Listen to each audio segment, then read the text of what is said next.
Hello everyone, welcome to my channel. तो आज हम डाइजेस्टिव सिस्टम के बारे में जानेंगे। तो इसमें हम डाइजेस्टिव सिस्टम क्या है, जीआईटी सिस्टम, उसके फंक्शंस क्या हैं एंड लेयर्स के बारे में देखेंगे। बाकी सारे ऑर्गन्स के बारे में भी हम डिटेल में देखेंगे, जो कि आप मेरे प्लेलिस्ट में चेक कर सकते हैं। नेक्स्ट में उसे अपलोड करूँगी। तो आज जो बेसिक्स है हम उसे देखेंगे। पहले आप यहाँ डायग्राम देख सकते हैं कि जीआईटी सिस्टम क्या होता है एंड कहाँ से स्टार्ट है, इसके क्या क्या पार्ट्स होते हैं। तो ये माउथ से स्टार्ट होके एनस तक जाता है, that is called JIT system. इसमें माउथ यानी कि ओरल कैविटी क्या है, ये सारा हम डिटेल में देखेंगे। देन पैरोटिड ग्लैंड, सबलिंगुअल, सब mandibular, that is salivary glands के पेयर्स होते हैं ये, दैट इज़ 3 पेयर्स, यानी कि टोटल ये 6 होता है। Next oesophagus, liver, gall bladder, आपका stomach, small intestine, large intestine, rectum and anus, ये सारा होता है। अब चलिए हम इसे डिटेल में देखते हैं। तो डाइजेस्टिव सिस्टम क्या है, that is also known as gastro intestinal tract भी हम इसे बोलते हैं, या फिर एलिमेंट्री ट्रैक भी बोलते हैं।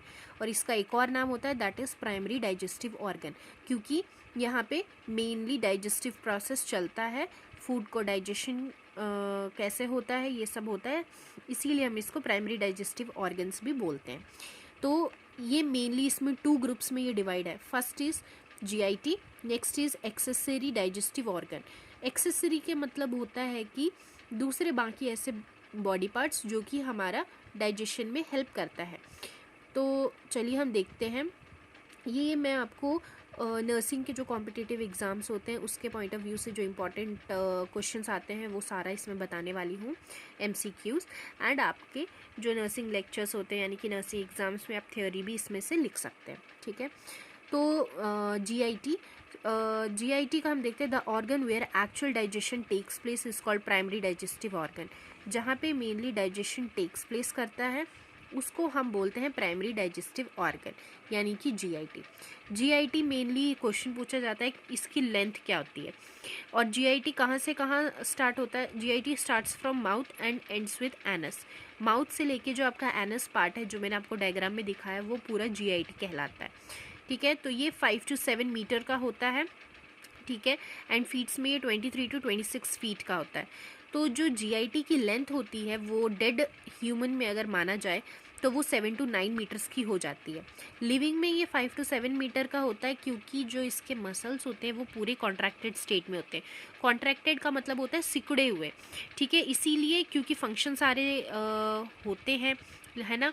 इंसान जब जिंदा होता है तो जो ईसोफेगस का पूरा फंक्शन होता है, जो कॉन्ट्रैक्शन है, मूवमेंट्स हो रही हैं, फूड को पास होना है, वो स्टमक, ठीक है, माउथ से लेके स्टमक तक जो फूड है, जो खाना है, उसको पहुंचाने का काम करता है। तो ये कॉन्ट्रैक्टेड स्टेट में होता है, इसीलिए ये छोटा होता है, दैट इज़ 5 to 7 मीटर का।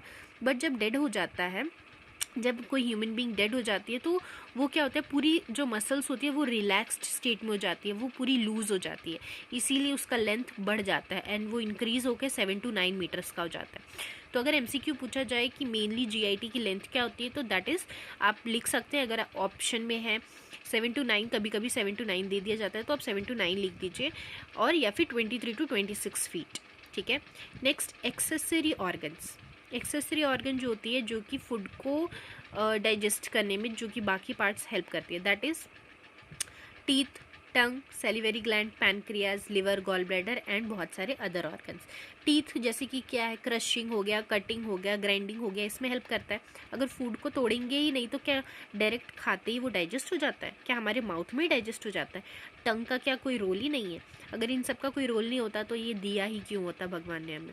तो सैलिवरी ग्लैंड्स में भी बहुत सारे ऐसे एंजाइम्स होते हैं जो कि फूड को तोड़ने में, जो बिग पार्टिकल्स को स्मॉल पार्टिकल्स में तोड़ने में हेल्प करते हैं। सैलिवरी ग्लैंड्स हो गए, पैनक्रियाज, लिवर, यहाँ से बहुत सारे ऐसे digestive enzymes, pancreatic juices pancreas से रिलीज़ होते हैं, गॉल ब्लैडर से बाइल रिलीज़ होते हैं। सब जो है खाना को पचाने में, मिक्स करने में, ये हम डिटेल्स में देखेंगे। तो उनको बोलते हैं हम एक्सेसरी डक्ट्स, यानी कि जीआईटी डक्ट्स के अलावा जो बाकी कुछ ऐसे पार्ट्स होते हैं जो उनको कटिंग का मतलब ये तो नहीं है कि फूड डाइजेस्ट हो गया, बट हेल्प तो कर रहा है ना डाइजेशन में, इसीलिए इन पार्ट्स को एक्सेसरी डक्ट्स बोला जाता है, या एक्सेसरी डाइजेस्टिव ऑर्गन्स। नेक्स्ट हम देखते हैं इसके फंक्शंस क्या होते हैं। तो फंक्शंस में फर्स्ट आ जाता है इसमें eating and ingestion. Eating, ingestion, ingestion क्या है, ये कभी क्वेश्चन आ जाता है। Taking food and liquid into the mouth, जब हम फूड को या फिर किसी लिक्विड को, लिक्विड यानी कि जैसे आप मिल्क पी रहे हैं, जूस पी रहे हैं, जब हम उसको माउथ में लेते हैं, ठीक है, कटिंग होती है, ग्राइंडिंग होती है, च्यूइंग करते हैं फूड को, उसको बोलते हैं इंजेशन।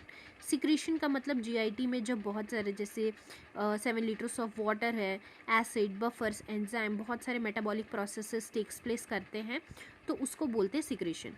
मिक्सिंग एंड प्रोपल्सिव का मतलब होता है फूड मिक्स होता है हमारे, है ना, हम जो भी फूड खाते हैं वो जब एंजाइम्स के साथ मिक्स होता है। प्रोपल्सिव मतलब कि उसके बाद जो भी अनडाइजेस्टेड फूड है वो प्रोपल्सिव हो, प्रोपल्शन फेज में जाता है, यानी कि वो क्या होता है, एनस की तरफ उसे भेज दिया जाता है, ठीक है, पेरिस्टालिसिस मूवमेंट के द्वारा। जो भी खाना पच गया है और जो अनडाइजेस्टेड फूड होता है जो पच गया है वो तो हमारे बॉडी में ब्लड के थ्रू हमें हमारे बॉडी में फैल गया एक तरीके से, और अनडाइजेस्टेड फूड को एनस की तरफ भेज दिया जाता है so that it can comes out in the form of faeces. Faeces के ज़रिए वो जो हमारा वेस्ट फूड है वो बाहर आ जाए, तो उसको बोलते हैं प्रोपल्सिव, यानी कि आगे भेज देता है। देन डाइजेशन टेक्स प्लेस करता है। डाइजेशन में मैकेनिकल डाइजेशन होता है, केमिकल डाइजेशन। मैकेनिकल में मैंने बताया आपको, जैसे कि टीथ क्या करता है, cutting and grinding, churning of food, है ना, वो मैकेनिकल। केमिकल में आ जाता है कि फूड कैसे डाइजेस्ट होता है। डाइजेस्ट होने के लिए उसको सबसे इंपॉर्टेंट क्या चाहिए, एंजाइम्स। सो जहाँ पे जब फूड के साथ एंजाइम्स मिक्स होते हैं that is chemical digestion. Next इसमें फंक्शन आता है एब्जॉर्प्शन, ठीक है। एब्जॉर्प्शन का मतलब क्या है, जो भी glucose, amino acid, fatty acid, जो भी हम फूड ले रहे हैं उसमें जो भी हमें एब्जॉर्ब करने वाली जो भी न्यूट्रिशन चीज़ें हैं वो हमारे बॉडी में एब्जॉर्ब होना चाहिए। डेफिकेशन में मैंने पहले ही समझा दिया, वेस्ट और अनडाइजेस्टेड फूड जो है, जो बाकी बच गया है, जो कि वेस्ट है, वो डेफिकेशन कहलाता है। That is in the form of faeces में हमारे शरीर से बाहर आ जाता है। देन एक वर्ड है जो इसमें मेंशन नहीं है बट इम्पॉर्टेंट है, दैट इज़ डिग्लूटिशन एंड स्वैलोइंग। ये पहले ही आता है। ये क्या होता है, जो फूड बोलस का मतलब होता है कि जब हम फूड कोई खाते हैं वो स्मॉल पार्टिकल्स में डिवाइड हो जाता है, ठीक है। स्मॉल पार्टिकल्स में जो डिवाइड होता है एंड फिर वो क्या होता है, एक बोलस बना लेता है, ठीक है। एक बोलस टाइप बन जाता है फूड बोलस, जो कि पुश होता है फ्रॉम फैरिंक्स टू ईसोफेगस, ठीक है। हमने खाया माउथ से हमारे फैरिंक्स में जाता है, फैरिंक्स से ये ईसोफेगस की तरफ जो है क्या करता है, उसको आगे बढ़ा देता है फूड को, फूड का बोलस जो कि पूरा एक लंप टाइप बन गया है, ठीक है।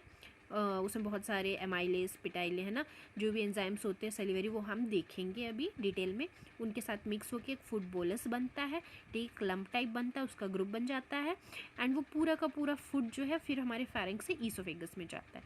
नेक्स्ट हम देखेंगे लेयर्स ऑफ जीआईटी, ठीक है। जीआईटी के लेयर्स क्या हैं, तो लेयर्स ऑफ जीआईटी में फर्स्ट आपको ध्यान रखना है कि इसमें 4 लेयर्स होती हैं, ठीक है। 4 structural of tissues and they are, जो 4 लेयर्स होती है दैट इज़ सेरोसा, ठीक है।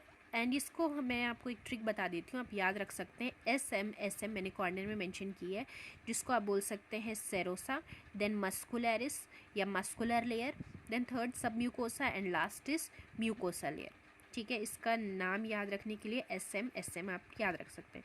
सेरोसा जो होती है वो बहुत ही आउटर मोस्ट कवरिंग होती है, आउटर मोस्ट लेयर होती है, जिसको सेरोसा बोला जाता है। जो बाहर की सबसे बड़ी कवरिंग होती है उसको बोलते हैं सेरोसा, ठीक है।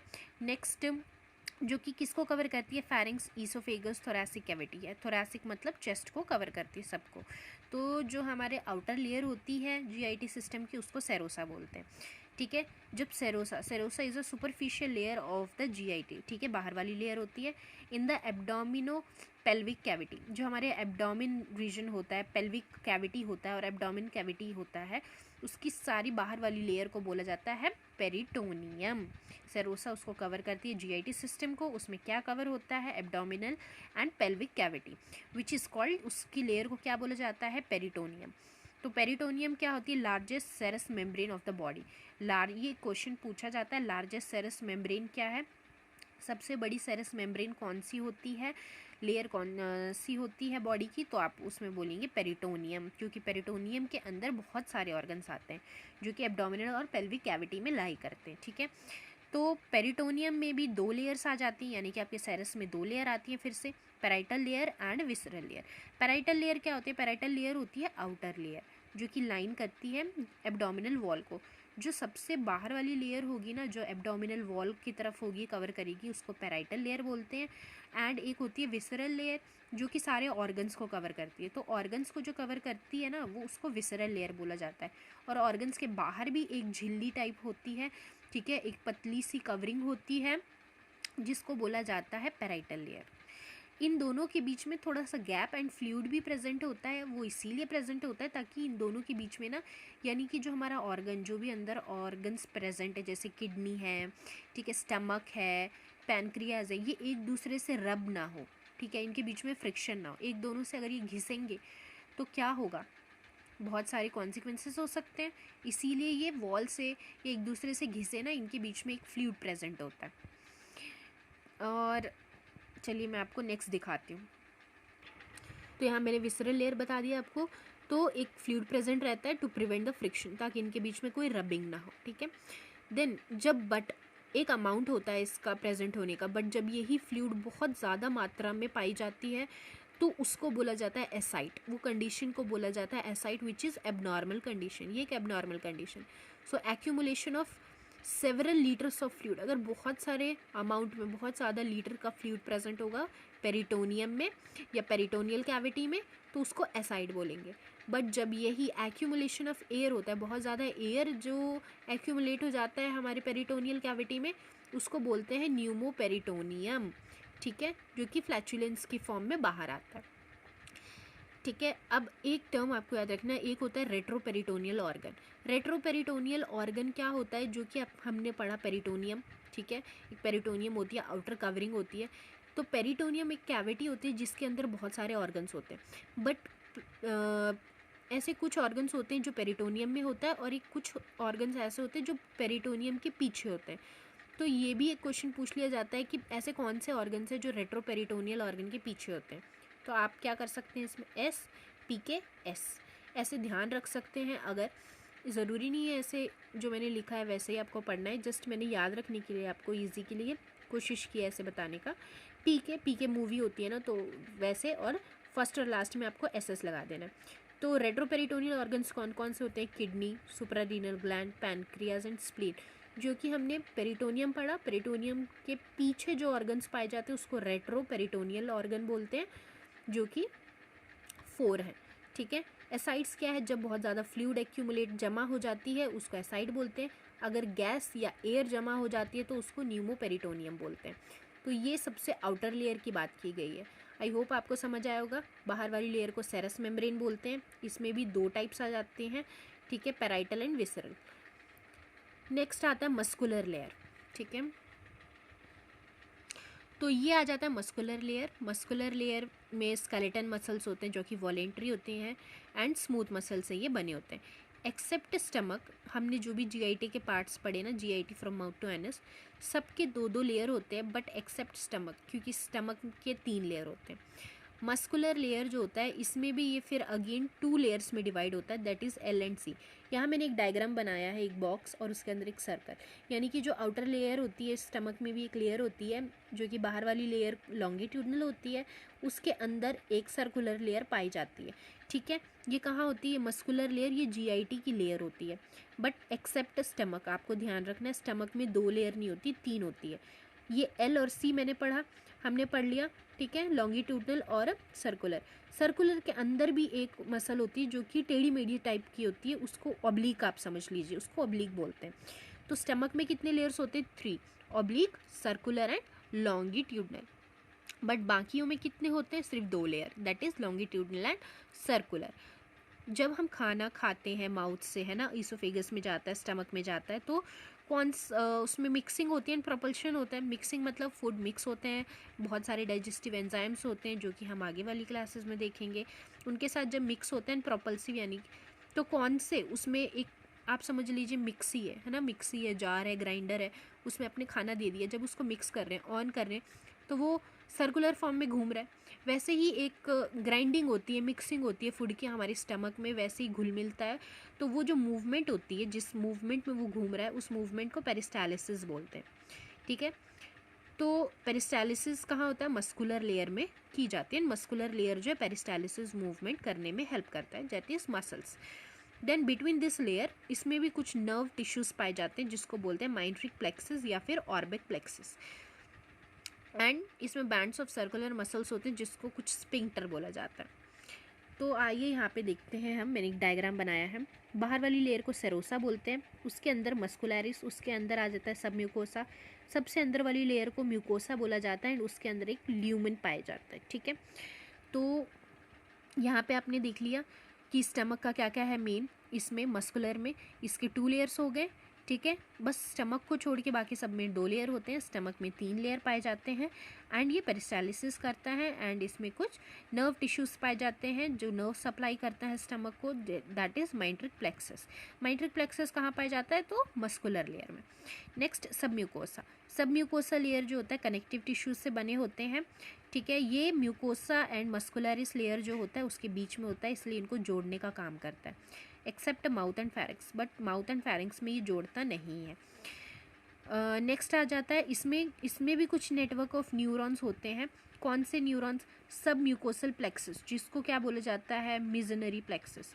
सब म्यूकोसा में एस आता है, मिजनरी में भी एस आ रहा है और इसकी जो लेयर है सब म्यूकोसा उसमें भी एस, तो आप ऐसे नर्व्स का नाम ध्यान रख सकते हैं। इसमें माइंट्रिक प्लेक्सस जो होती है वो मस्कुलर में पाया जाता है, इसीलिए MM। ठीक है, आई होप आपको ये समझ आ रहा होगा। मैंने जस्ट, हमें हर चीज़ में बहुत सारे टर्म्स होते हैं इसलिए ध्यान रखने के लिए, अगर आपको याद रहता है तो वेल एंड गुड, अगर नहीं ध्यान रहता है तो आप ऐसे थोड़े थोड़े कुछ ट्रिक्स याद बना सकते हैं। ये काम आएगा आपको सिर्फ MCQs में। ठीक है, जो आपके एम्स के पेपर होते हैं, RRB के पेपर हो गए, नर्सिंग कॉम्पिटिशन के पेपर होते हैं, उसमें क्वेश्चन पूछे जाते हैं कि सब म्यूकोसा जो प्लेक्सस है, मिजनरी प्लेक्सस है, कौन से लेयर में होता है, तो सब म्यूकोसा में होता है। ठीक है, देन अब इसमें क्या होता है, माइंट्रिक और सब म्यूकोसा, यानी कि माइंट्रिक और मिजनरी प्लेक्सस ये दोनों मिलके क्या बनाया जाता है, ब्रेन ऑफ गट यानी कि आपका स्टमक, उसका एक ब्रेन माना जाता है, किसको, माइंट्रिक एंड मिजनरी प्लेक्सस, जो कि मिलके बनाते हैं ENS, एंट्रिक नर्वस सिस्टम। ये दोनों मिलके नर्वस सिस्टम जो कि नर्व सप्लाई करते हैं स्टमक को, तो ये दोनों नर्व सप्लाई करने में हेल्प करते हैं, मोटिलिटी बढ़ाते हैं। ठीक है, यानी कि मूवमेंट बढ़ाते हैं एंड बहुत सारे सिक्रेशंस को इंक्रीज करते हैं। देन आ जाता है आपका इसमें म्यूकोसा जो होता है स्ट्रेटिफाइड स्क्वैमस एपिथेलियम से बना होता है और ये क्या हेल्प करता है, mainly protection, secretion and absorption में हेल्प करता है। With in every 5 to 7 days ये रीप्लेस होता रहता है एंड इसमें गॉबलेट सेल्स होते हैं जो कि म्यूकोसा सिक्रीट करते हैं। म्यूकोसा लेयर्स में क्या प्रेजेंट होते हैं, goblet cells which secrete the mucus. This is the also one MCQ जो कि वो पूछते हैं, म्यूकस जो है वो कौन सा सेल्स जो है म्यूकस सिक्रेट कर, that is goblet cells. And mucosa layer में कुछ विलाई भी होते हैं जो कि एब्जॉर्प्शन में हेल्प करते हैं, एब्जॉर्प्शन को इंक्रीज करते हैं। इससे क्या होता है, फूड जो है वो जल्दी एब्जॉर्ब होता है और अच्छे तरीके से एब्जॉर्ब होता है, दैट इज म्यूकोसा का ये एक फंक्शन होता है। ठीक है, और सब म्यूकोसा में क्या है, वेगस नर्व यानी कि वेगस नर्व क्या होता है, 10th क्रेनियल नर्व होता है जो कि GI सिस्टम को मोस्टली वेगस नर्व ही नर्व सप्लाई करता है। बट लास्ट हाफ पार्ट जो सैक्रल स्पाइनल कॉर्ड होता है लार्ज इंटेस्टाइन का, ठीक है, लार्ज इंटेस्टाइन से भी कुछ ऐसे नर्व्स होते हैं जो कि नर्व सप्लाई करने में हेल्प करते हैं, जो कि सप्लाई करते हैं प्रॉपर। तो ये हमने 4 लेयर्स के बारे में पढ़ा, आई होप आपको समझ आएगा, सबका अलग अलग फंक्शन है। Serous layer which is the outermost covering होता है, ठीक है, जिसके 2 पार्ट्स होते हैं। अगेन पेरिटोनियम आता है उसमें, आउटर इज पेराइटल, अंदर के जो लेयर होते हैं जो ऑर्गन्स को कवर करते हैं, विसरल लेयर। ठीक है, अगर ज़्यादा फ्लूइड एक्यूमुलेट हो गया तो एसाइट, ज़्यादा एयर एक्यूमुलेशन हुआ है, जमा हो गया है तो वो न्यूमोपेरिटोनियम। ठीक है, रेट्रोपेरिटोनियल ऑर्गन्स होते हैं जो पेरिटोनियम के पीछे पाए जाते हैं। मस्कुलर लेयर का काम क्या होता है, मस्कुलर लेयर का मेन काम होता है फूड को मिक्स करना पेरिस्टालिसिस मूवमेंट के ज़रिए। मस्कुलर में भी 2 लेयर्स होते हैं, लॉन्गिट्यूडनल सर्कुलर, बट स्टमक में 3 लेयर होते हैं। सब म्यूकोसा में आ जाता है, क्या होता है, इसमें कुछ नर्व्स पाए जाते हैं, नर्व सप्लाई होते हैं, ब्लड्स होते हैं, कैपिलरीज होती हैं जो कि सब म्यूकोसा में पाए जाते हैं। म्यूकोसा लेयर का काम क्या है, प्रॉपर डाइजेशन करवाना, फूड को प्रॉपर मिक्सिंग, सिक्रेशन कराना, बहुत सारे डाइजेस्टिव एंजाइम को, उनको प्रोटेक्शन देना। ठीक है, म्यूकोसा जो लेयर होती है उसमें 5 to 7 days पे एपिथेलियल सेल्स जो रिप्लेस होती रहती हैं एंड म्यूकोसा में जो है म्यूकस जो है वो गॉबलेट सेल सिक्रीट करते हैं एंड विलाई जो है एब्जॉर्प्शन को बढ़ाती हैं, ताकि स्टमक में जो है प्रॉपर जो मैकेनिज़्म है, प्रॉपर प्रोसेस है, वो ठीक से चल सके। सो इन लेयर्स का बहुत ही इम्पॉर्टेंट रोल होता है प्रॉपर डाइजेशन में। Thank you. आई होप आपको ये समझ आया होगा डिटेल में। This is important for theory in your college and also for the exams, for competitive exams. Next हम देखेंगे mouth and oral cavity and बाकी सारे ऑर्गन्स के बारे में, जो कि आप मेरे प्लेलिस्ट में देख सकते हैं। Thank you.